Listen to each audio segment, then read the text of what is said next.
Hai, perkenalkan nama saya Asteria Intia, berasal dari program studi pendidikan guru sekolah dasar. Saya akan mengikuti lomba PGSD Talent Competition. Hari ini saya akan mendongeng sebuah dongeng, yaitu Bawang Merah dan Bawang Putih. Pada zaman dahulu, hiduplah sebuah keluarga yang sangat bahagia. Keluarga itu mempunyai seorang anak perempuan yang sangat cantik dan berhati lembut bernama Bawang Putih. Bawang Putih sangat sopan tingkah lakunya dan santun budi bahasanya. Orang tua Bawang Putih sangat mencintai anaknya yang cantik, rajin, dan baik hati tersebut. Mereka memberikan pendidikan perilaku dan kasih sayang, sehingga Bawang Putih tumbuh menjadi pribadi dan berbakti pada orang tua. Pada suatu hari terjadilah sebuah musibah yang menimpa keluarga bahagia tersebut. Ibu Bawang Putih meninggal dunia karena sakit. Bawang Putih dan ayahnya sangat sedih dengan kejadian ini. Untuk menghilangkan kesedihan Bawang Putih, ayahnya menikah lagi. Istri baru ayahnya adalah seorang janda dan mempunyai seorang anak perempuan bernama Bawang Merah. Ia seusia dengan Bawang Putih. Pada awalnya mereka berdua sangat baik hati pada Bawang Putih. Namun, lama-kelamaan Bawang Merah dan ibunya mulai memperhatikan sifat asli mereka. Ternyata mereka jahat dan selalu menindas Bawang Putih. Bawang Putih disuruh mengerjakan semua pekerjaan rumah, sedangkan mereka hanya bersantai-santai. Ayah Bawang Putih sama sekali tidak mengetahui hal ini, karena ia selalu pergi berdagang keluar kota berbulan-bulan. Jika ayahnya pulang, Bawang Putih tidak berani mengadukan perbuatan ibu dan saudara tirinya. Nasib Bawang Putih benar-benar sangat malang. Setelah ibunya meninggal, kini ayahnya pun meninggal karena sakit. Bawang Putih sangat sedih, karena ia menjadi yatim piatu. Dan yang membuat ia sangat sedih, Bawang Putih harus tinggal bersama ibu dan saudara tirinya. Suatu hari, ibu tiri menyuruh Bawang Putih mencuci baju di sungai. Bawang Putih, cucilah baju-baju kotor ini, dan berhati-hatilah, jangan sampai baju kesayanganku rusak atau hanyut di sungai, perintah ibu tirinya. Baik, Bu, jawab Bawang Putih. Bawang Putih pun pergi menuju sungai. Ketika sedang mencuci, tanpa sadar salah satu baju ibunya hanyut terbawa arus sungai. Bawang Putih sangat panik dan takut, karena baju yang hanyut adalah baju kesayangan ibu tirinya. Bawang Putih akhirnya kembali ke rumah dan melapor kepada ibu tirinya. Ibunya sangat marah. Dasar bodoh, baju kesayanganku itu harganya sangat mahal. Apakah kau mampu untuk menggantinya? Cepat, cari, dan jangan pulang sebelum kau temukan bajuku. Bawang Putih sangat sedih dan ia berjalan menyusuri aliran sungai. Lalu ia bertemu dengan seorang pemburu yang sedang minum di pinggir sungai itu. Ia bertanya kepada pemburu itu, "Permisi, apakah paman melihat selai baju yang hanyut?" "Ya, aku melihatnya. Baju itu hanyut ke arah sana," ujar si pemburu. Bawang Putih berjalan menuju arah sungai yang ditunjuk si pemburu. Namun baju ibunya juga tidak ketemu. Bawang Putih sudah hampir menyerah karena hari sudah mulai gelap.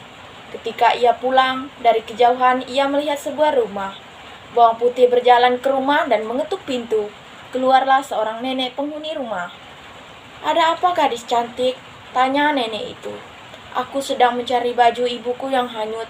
Apakah nenek melihatnya?" tanya Bawang Putih. "Kebetulan tadi aku sedang mengambil air di sungai. Aku menemukan selai baju. Mungkin saja itu baju milik ibumu," kata nenek itu. Ketika Bawang Putih pun melihat baju itu, ternyata Bawang Putih sangat rajin. Ia sangat berterima kasih kepada nenek itu karena hari sudah malam. Nenek itu menyuruh Bawang Putih menginap tinggal di rumah itu selama 1 hari. Selama tinggal di rumah itu, Bawang Putih sangat rajin, sangat senang kepadanya. Pada hari kelima, Bawang Putih akan pulang. Nenek itu memberikan hadiah kepada Bawang Putih karena sudah membantunya untuk membersihkan rumah. "Bawang Putih, ini ada 2 buah labu. Pilihlah salah satu," kata nenek itu. Bawang Putih memilih labu yang kecil karena ia takut tidak kuat membawa yang besar. Setelah mengucapkan terima kasih, ia langsung bergegas pulang. Setibanya ia di rumah, Bawang Putih membelah labu itu. Ia langsung terkejut karena di dalam berisi intan permata dan berlian sangat banyak. Ia menceritakan kejadian itu kepada ibunya sekaligus pertemuan dengan neneknya itu. Mendengar cerita bawang putih, ibu tirinya langsung menyuruh bawang merah pergi ke rumah nenek itu. Sebelum bawang merah pergi, ibunya berpesan, "Bawang putih, pilihlah labu yang terbesar. Di dalam pasti akan lebih banyak intan berlian." Bawang merah pergi ke rumah nenek itu dan tinggal selama 5 hari. Namun sifat bawang merah sangat berbeda dengan bawang putih. Bawang merah sangat malas. Ia tidak pernah membantu pekerjaan nenek. Kerjaannya hanya makan dan tidur. Akhirnya, karena merasa kesal, setelah 5 hari nenek menyuruh bawang merah pulang tanpa memberi hadiah labu. Bawang merah bertanya dengan ketus, "Hai nenek tua, bukankah seharusnya engkau memberikanku labu?" Nenek itu kemudian memberikan labu yang besar kepada bawang merah. Maka tanpa mengucapkan terima kasih, bawang merah langsung bergegas pulang. Ia sangat senang karena mendapat labu yang lebih besar dari bawang putih. Setelah sampai di rumah, bawang merah dan ibunya segera mengusir bawang putih dari rumah. Tidak lupa mereka mengunci pintu dan jendela dari dalam. Hal ini agar tidak ada orang lain yang tahu dari labu besar yang dibawa bawang merah. Bersama ibunya, ia langsung membelah labu besar dan terbayang dalam benak mereka intan permata yang berlimpah. Namun ternyata yang keluar dari labu tersebut bukanlah intan permata seperti yang mereka bayangkan, melainkan ratusan dan puluhan kelabang, kalajengking, dan ular berbisa.